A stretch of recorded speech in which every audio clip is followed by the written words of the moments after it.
જય શ્રી કૃષ્ણ, જય સનાતન। આજે આપણે ગીતાજીના પ્રથમ અધ્યાયના શ્લોક 19, 20 અને 21 સઘોષો ધાર્તરાષ્ટ્રાણામ। અહીંયા અનુસ્વરને આપણે મકાર તરીકે લઈશું। સઘોષો ધાર્તરાષ્ટ્રાણામ હૃદયાની વ્યદારયત। તો અહીંયા ખોડો છે। નભશ્ચ, હવે આ અક્ષર વિશે તમને ખ્યાલ આવી જ ગયો હશે। શ્ચ નભશ્ચ પૃથિવીમ ચૈવ તુમૂલો વ્યનુનાદયન। ન પણ અહીંયા ખોડો છે। સંપૂર્ણ શ્લોક આપણે એક સાથે લઈએ। સઘોષો ધાર્તરાષ્ટ્રાણામ હૃદયાની વ્યદારયત નભશ્ચ પૃથિવીમ ચૈવ તુમૂલો વ્યનુનાદયન। અર્થાત તે ભયાનક નાદે આકાશ અને પૃથ્વીને પણ ગજાવતા ધાર્તરાષ્ટ્રોના એટલે કે આપના પક્ષધારીઓના હૃદય ચીરી નાખ્યા। શ્લોક 20 અને 21 સાથે શીખીશું, પછી તેમનું સાથે અનુવાદ જોઈશું। અથ વ્યવસ્થિતાન દૃષ્ટ્વા, શ અડધો શફાડ્યો અને ટ પણ અડધો છે। અથ વ્યવસ્થિતાન દૃષ્ટ્વા ધાર્તરાષ્ટ્રાન કપિધ્વજ।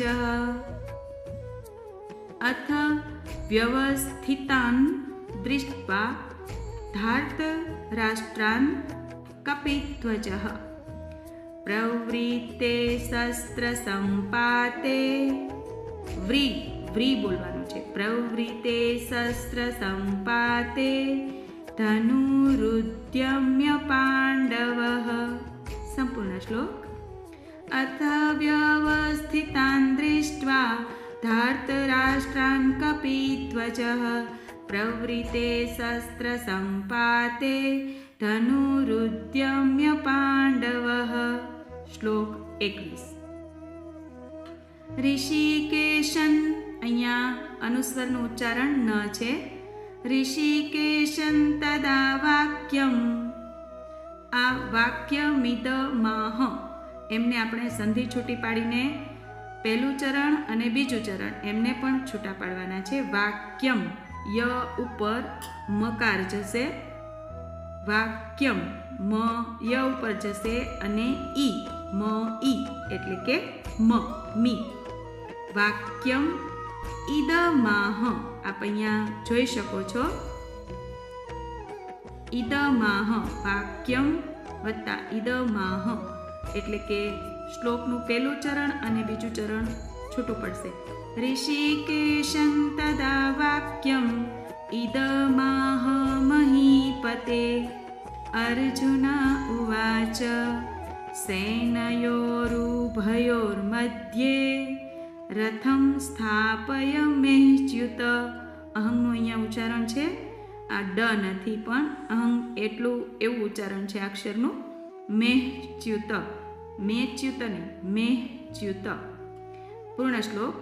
ઋષિકેશં તદા વાક્યમ ઇદમાહ મહીપતે અર્જુન ઉવાચ સેનયોરુભયોર્મધ્યે રથમ સ્થાપયમેચ્યુત।